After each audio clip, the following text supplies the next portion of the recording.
يا أيها الناس اتقوا ربكم الذي خلقكم من نفس واحدة وخلق منها زوجها وبث منهما رجالا كثيرا ونساء واتقوا الله الذي تساءلون به والأرحام إن الله كان عليكم رقيبا يا أيها الذين آمنوا اتقوا الله وقولوا قولا سديدا يصلح لكم أعمالكم ويغفر لكم ذنوبكم ومن يطع الله ورسوله فقد فاز فوزا عظيما.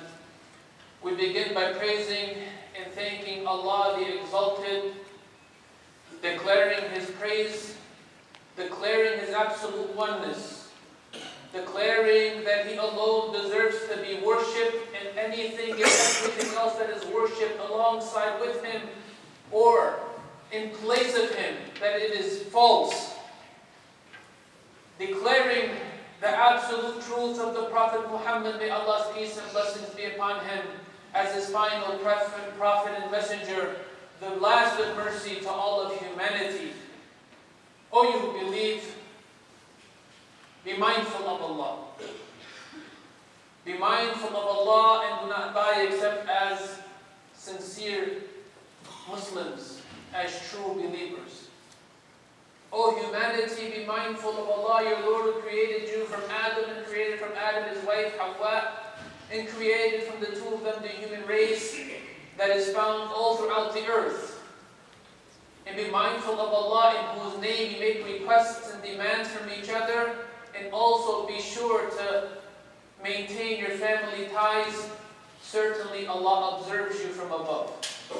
O you who believe, be mindful of Allah and always say that which is best, always speak the truth. Doing so will make your deeds wholesome, thereby granting Allah's acceptance and also His forgiveness. And whoever obeys Allah Azza wa Jalla and His Messenger sallallahu alayhi wa sallam and dies in that state of obedience to Allah and His Prophet, they have achieved the greatest of accomplishments in life.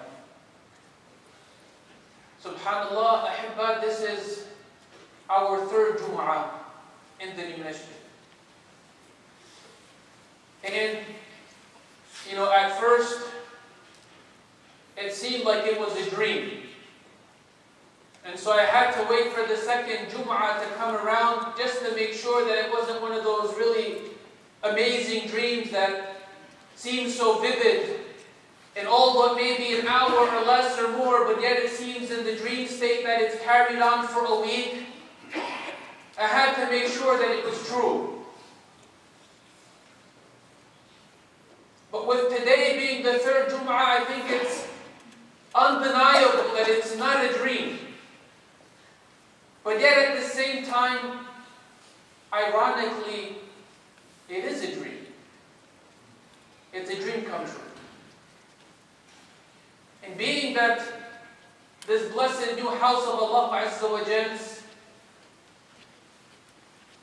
is a dream come true, we hope that inshaAllah ta'ala in the series of Jumu'ah khutbahs starting today, that we can learn, or better learn, or be reminded of something of the rights that the house of Allah has upon us. Something of how we're supposed to show respect to Allah's house, the Masjid. And we begin it by a wonderful hadith that is on Abi Darda radiallahu ta'ala anhu. قال سمعت رسول الله صلى الله عليه وسلم يقول المسجد بيت كل تقي. That the masjid is the house of every believer. The masjid is the house of every person that has taqwa. The masjid is the house of every person that lives life mindful of Allah, aware of Allah. So subhanallah, the first thing to bear in mind is that the true believer considers the house of Allah their house. And that it is a sign of true faith, of sincere faith, when Allah's slave and servant feels that specialness of Allah's house in their heart. And Because of that, they're going to show all that they can of concern and respect for the house of Allah Azza wa Jalla. Some of the things that we learn from the sunnah of Allah's Messenger sallallahu alaihi wasallam with regards to treating the house of Allah with specialness, acknowledging the sacredness of it, is that He first commanded to build the masajid, and that He then also commanded the maintenance and upkeep of these masajid, and part of that is cleanliness. We have in the hadith of Samrat ibn Jundub radiyallahu ta'ala anhu قال أمرنا رسول الله صلى الله عليه وسلم أن نتخذ المساجد في ديارنا وأمرنا أن ننظفها. He tells us in this hadith, and all of the ahadith that I'm mentioning, just for the period of time that's limited, just so that you know they're all authentic. They have all been reviewed. We won't mention where they're at, but they are all authentic. Anybody who cares to know the details, you can easily speak with me afterwards. He tells us that Allah's Messenger commanded the believers, telling them to establish in their villages, in their towns, in their homes, among their homes, masajid, houses of Allah Azza wa Jal, and that in addition to that, the teaching was to also make sure that they clean them.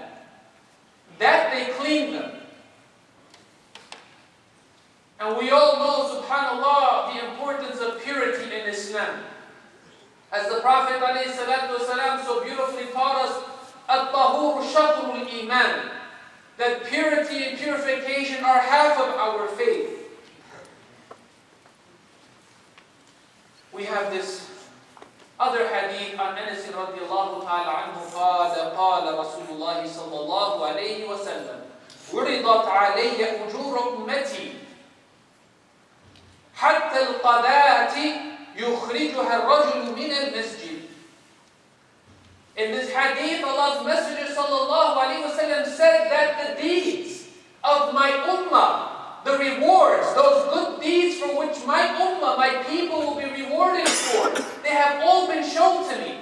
That Allah has shown the Prophet ﷺ, making clear to him all of the good deeds, as well as the bad, but all of the good, and part of what he mentioned sallallahu alaihi wasallam, and this is to tell us the importance of it. He says, even the cleaning of the masjid, even that of the person who removes something that doesn't belong there in the masjid. And we have, subhanAllah, this wonderful hadith that really, for me, it's like one of those mind-blowing moments. Let's look at the hadith and analyze it, inshaAllah. We'll read it in the Arabic first. عن أبي سعيد الخدري رضي الله تعالى عنه قال كانت امرأة سوداء تقوم المسجد فتوفيت ليلة فلما أصبح رسول الله صلى الله عليه وسلم أخبر بموتها فقال صلى الله عليه وسلم ألا آذنتموني بها فخرج بأصحابه صلى الله عليه وسلم فوقف على قبرها فصلى عليها والناس خلفه ثم دعا لها ثم انصرف. In this hadith, Abu Sa'id tells us that there was a woman who was black who used to care for the masjid by cleaning it. And it is purposefully, intentionally mentioned that she was black. Because back in those days, and this is still relatively new, the time of Islam with regards to the time prior to Islam, that the blacks were still unfortunately looked upon as a bit less. But with Islam, it came to change things. And it did. For those who truly believed in Allah in the last day, the day hereafter, They purified their hearts and souls from racism, recognizing that the absolute truth is that all of us come from the same father, Adam, and the same mother, Eve. Skin color makes no difference. Language makes no difference. Which part of the earth you were born on, and culture and nationality makes no difference. But this woman, whose heart was filled with Iman, who loved the house of Allah, for her the Masjid of Rasulullah sallallahu alayhi wa sallam was so special, she made it her business to pick up whatever she can find to keep it clean. And she happened to pass away one day, but it was during the night. And the companions, Ridwanullahi ta'ala alayhim, may Allah be pleased with him, they did not want to disturb the Messenger sallallahu alayhi wa sallam. Not that they belittled her. They did not want to disturb the Messenger alayhi salatu wasalam, so they went ahead and took care of all the funeral arrangements and buried her. But look at Allah's Messenger sallallahu alayhi wa sallam. In the morning, he asked about her.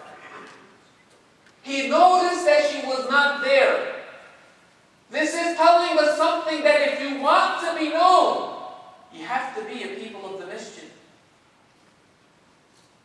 It is almost impossible for us to know who is within the community if we do not see them here on a regular basis. If this woman was not in the Masjid of Rasulullah sallallahu alayhi wa sallam regularly, perhaps Allah's Messenger, if it were not for revelation, he would be completely oblivious to her and to what has happened with her. But he recognized that she was not there, and he asked about her. And then they told him that she died last night. And he said to them, "Why didn't you inform me? If only you would have told me." Telling us of how the Prophet ﷺ, these believers had a special place in his heart because they had a special place with Allah. They had a special status with Allah. She was not a doctor, brothers and sisters. She was not an engineer. She was not highly educated. She was not of a famous tribe. She was not wealthy. To most of us, she would probably be someone that we would not even pay attention to. But yet with Allah, she was great. And because of that, with Rasulullah sallallahu alayhi wa sallam, she was also great. And to prove it, the Messenger sallallahu alayhi wa sallam went out asking the companions to show him where she was buried. And the companions went out with him. And the Prophet alayhi salatu wasalam prayed the salat al-janazah on her. Even though the Sahaba already prayed it, he went to her grave and he prayed, and the Sahaba were there praying again, showing that this person, she deserved it. And after he prayed, he made dua for her. Allahu Akbar. We know that the dua that the Messenger alayhi salatu wasalam makes, that there's no door between that and Allah. That is a prayer that is answered by Allah. Can you imagine that Allah's Messenger is making dua to Allah, asking Allah to forgive her? It's done. That Allah have mercy upon her. It's taken care of. That Allah forgive her all of her sins. Erase. That Allah accept her and reward her for all of her good deeds. Accept it. That Allah bless her with paradise in the highest of levels. Granted. La ilaha illallah. Who from us wouldn't want that blessing? Wallahi, if we could do anything to have that, we would. The true believer would.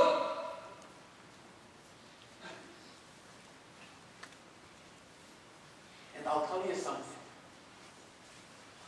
I don't think that this is something that is limited.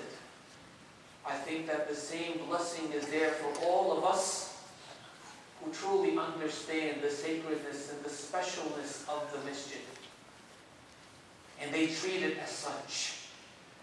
recognizing that this is Allah's house and that Allah's house needs to be respected. And I remember, brothers and sisters, when the new carpets were just laid out and they were still not yet vacuumed. And one of the sisters had said, Imam, please don't vacuum the carpet, I want to do it. Please, whatever you do, make sure nobody else vacuums the carpet. I want to be the one who vacuums it. And Allah knows best, but I can sense sincerity from her words and from her heart. And so I did the best that I could to make sure that she would be the one to vacuum it. But subhanallah, qadarullahi wa ma sha'a fa'al. Allah decreed something else, and she wasn't. And the sister saw me, and she was crying, saying, Imam, I asked you, please make sure that nobody else vacuums it, that I want to vacuum the carpet. I wanted to vacuum the carpet. And she started to tear and walked away, and I walked away thinking, Allah. I pray that Allah Azza wa Jal truly put the love of His house in our hearts, and that it be a sign of our true and sincere faith. فَاتَّقُوا اللَّهَ يَا عِبَادَ اللَّهِ وَتُوبُوا إِلَيْهِ إِنَّهُ هُوَ الْغَفُورُ الرَّحِيمُ.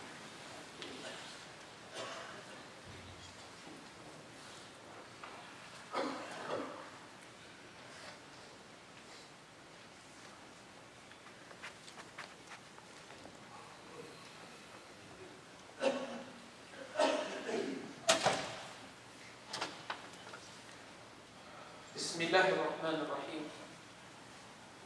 وصلى الله وسلم وبارك على نبينا محمد.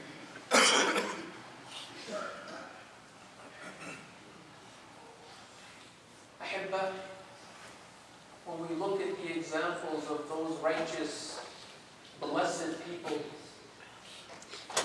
we find that they were not much different from us.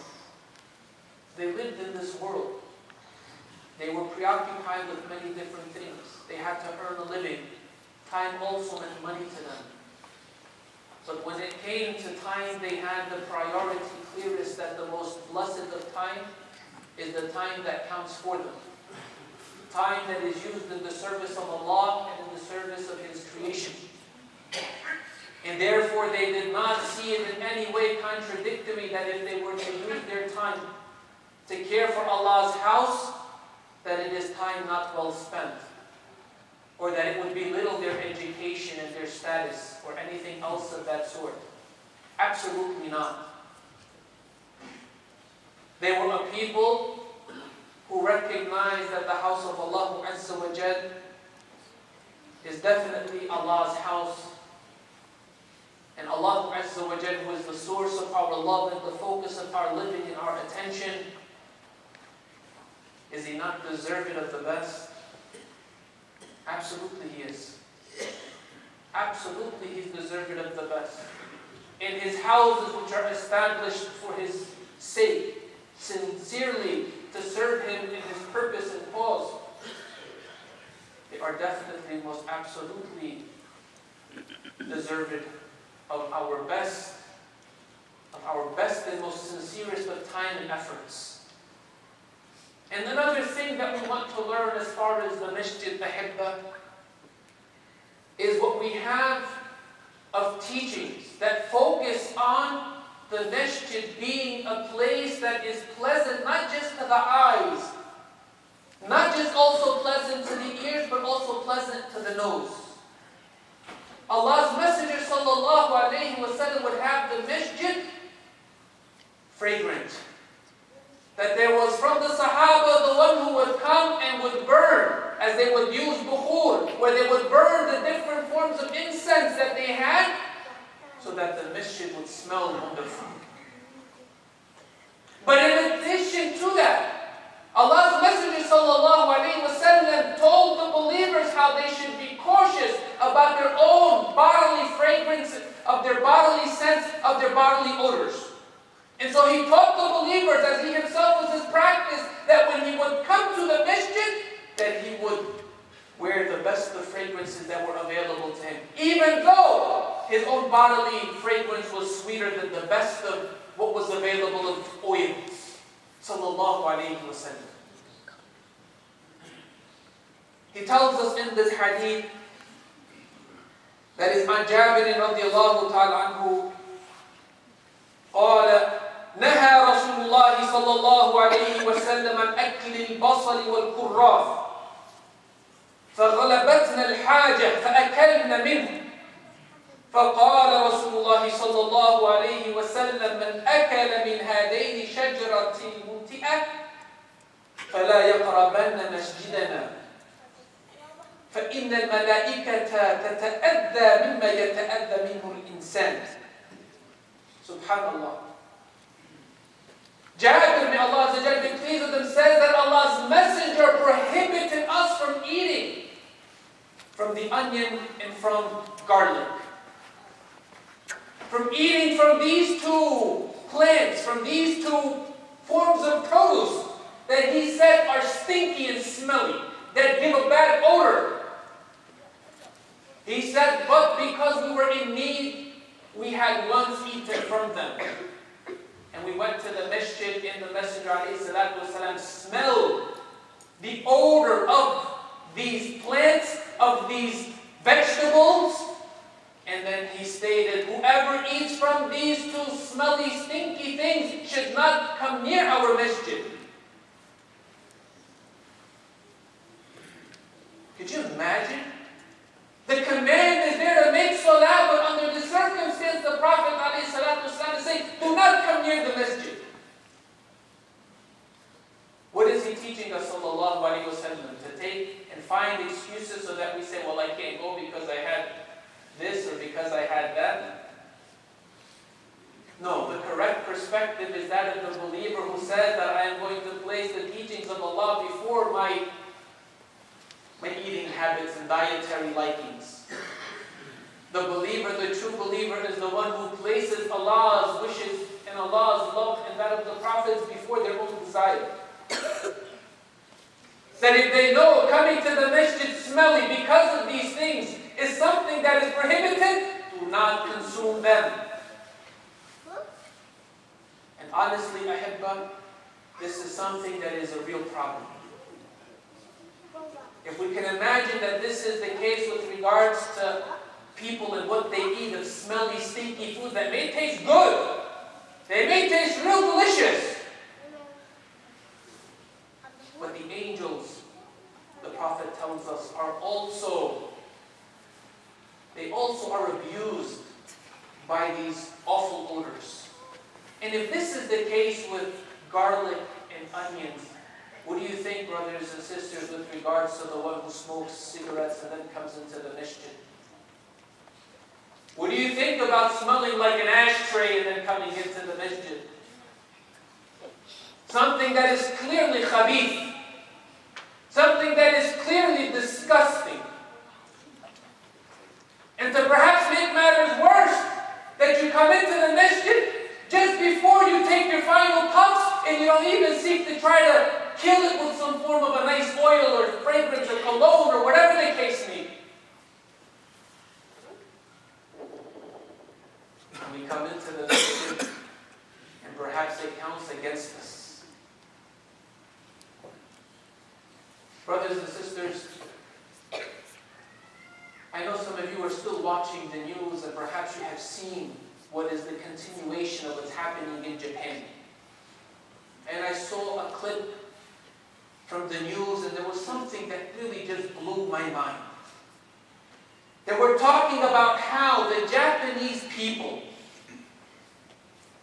especially those that are in that northern region, that they are in a state of emergency and crisis, that they are waiting in single-filed lines for hours, not complaining, not cutting in front of each other, not breaking rules, not fighting and arguing and yelling, not placing themselves even though they may be holding their child for hours.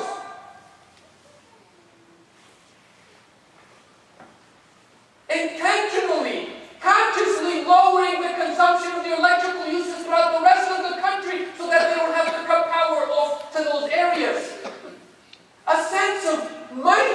of citizenry, of organization, of respect, of teamwork, of community, that wallahi, it only reminds me of what the Muslims were known for in the past. Of people who understood what it meant to follow rules, to be a part of the team, to place the congregation, the community before their own selves. Not everybody wanting to be the head honcho. Not everybody wanting to be the boss. Not everybody wanting to have their word to be heard, their 2 cents to be put in. Not everybody putting themselves and their family, especially their children, ahead of everybody else. SubhanAllah, it reminds me of the statement that Muhammad Abdu, one of the famous Egyptian scholars, said when he went and visited a non-Muslim country and went back to Egypt, and he was asked, so what did you see, oh great scholar? What did you find when you went there? And he said, رَأَيْتُ الْإِسْلَامَ بِدُونِ الْمُسْلِمِينَ. It's as if I had seen Islam, but without the Muslims. Ahibba, we have an obligation that is founded in the Book of Allah and in the Sunnah of His Messenger to be the best of people. To be a people that knows what it means to be blessed with intelligence, with common sense, with a heart, with the mindfulness, the taqwa of Allah, to know how to follow direction, to know how to use our intelligence for what is good. And if we do so, Allah is blessing us with the greatest of happiness in this world, in that which is in the hereafter. And to finish it, we have this wonderful hadith that's on Anas radiallahu anhu. قال رسول الله صلى الله عليه وسلم إن الله تبارك وتعالى ينادي يوم القيامة أين جيراني أين جيراني فتقول الملائكة ربنا ما ينبغي له أن يجاورك فيقول تبارك وتعالى أين عمار المساجد. Subhanallah, that on the day of judgment, Allah is going to call out saying, where are my neighbors? Where are my neighbors? And the angels are going to ask saying, oh Allah, who are the people that are deserving of being your neighbor? Who are the people that are deserving of being there nearest to you in Jannah? And He's going to say, where are the ones who used to maintain and uphold and upkeep the masajid? These are the people who understood what the masjid really is and the special role that it serves, and they did not need to have anyone to tell them how to best take care of Allah's house, such that Allah is going to grant them palaces in paradise that are going to be in nearness to Him. And we ask Allah subhanahu wa ta'ala to bless us to be of those that are able to benefit from our common sense, to be able to be from those who can benefit from our intellect, and to be of those that benefit from our intelligence. Ya Allah, we ask you, oh Allah, as you are the one that can hear our prayers, to accept from us all that we call upon you for. Ya Allah, we ask you that you bless this masjid and all of its people. Ya Allah, and that you bless this community as a whole for all that they have done. Ya Allah, we ask you that you help us to be of those that truly maintain and upkeep your house and the facility as a whole. Ya Allah, we ask you that you help us to truly be able to see with our eyes and to hear with our ears and to understand with our minds and hearts. Help us to keep the masjid inside and out in the whole of the building and land that we have clean. Ya Allah, help us to keep it running like new. Ya Allah, help us to truly protect it and to no way damage it. Ya Allah, help us to raise our youth and our children to also understand. Ya Allah, we ask you, Ya Allah, during this blessed day, on this blessed hour, that you help us to be the best of your slaves and servants. Ya Allah, we ask you that you help us to truly be the best of humanity. Ya Allah, let us be a role model for everyone, Muslims and non-Muslims alike. Ya Allah, help the world to see the beauty of Islam through our actions, through our speech, through our living together as brothers and sisters, one people. Ya Allah, we ask you that you also help our brothers and sisters in Libya. Ya Allah, we ask you help them in Palestine, and that you help them in Egypt and Tunisia, and that you help them throughout all of these different lands. Ya Allah, we ask you that you protect them against anyone and everyone who seeks to harm them and seeks to work against you and against your beautiful ways. Ya Allah, we ask you that you help them in every decision and step that they make. Ya Allah, bless them with the best of leadership and guidance. Ya Allah, do not allow those who are evil and those that will hurt to have any power. Ya Allah, stop them from hurting and killing the people. Ya Allah, accept those that have been killed as martyrs. And Ya Allah, heal those of them that are sick with a complete healing. Ya Allah, we ask you that you also have mercy as you are the most merciful upon Brother Muhammad Abdul Azim Ali Nawaz, Brother Muhammad Shakur's younger brother. And also that you have mercy upon Ahmed al-Quhaiti, Brother Naji's father. And that you also have mercy upon my aunt, Tizafika, Ya Rabbil Alameen. And as you are the healer, Ya Allah, we ask you that you heal Sister Aqila Nu'mani, Brother Ilyas's mother, and that you also heal my uncle Raif and my niece Adriana. Ya Allah, that you heal all of our brothers and sisters that are hurt and suffering, and that you also heal and help those of them that are going through the catastrophe in Japan. Ya Allah, and we ask you that you also bless Brother Rashid and Sister Elvira with the new baby girl, Liana Ragibova. Ya Allah, and that you bless our newlyweds Ramius and his wife Debbie. And Ya Allah, ultimately that you also accept the umrahs of our families that are going to visit your sacred house. And that you bless the rest of us with the ability to also visit your house sooner than later. Allahumma ameen. Wa sallallahu ala nabiyyina Muhammad. Qumu ila salati.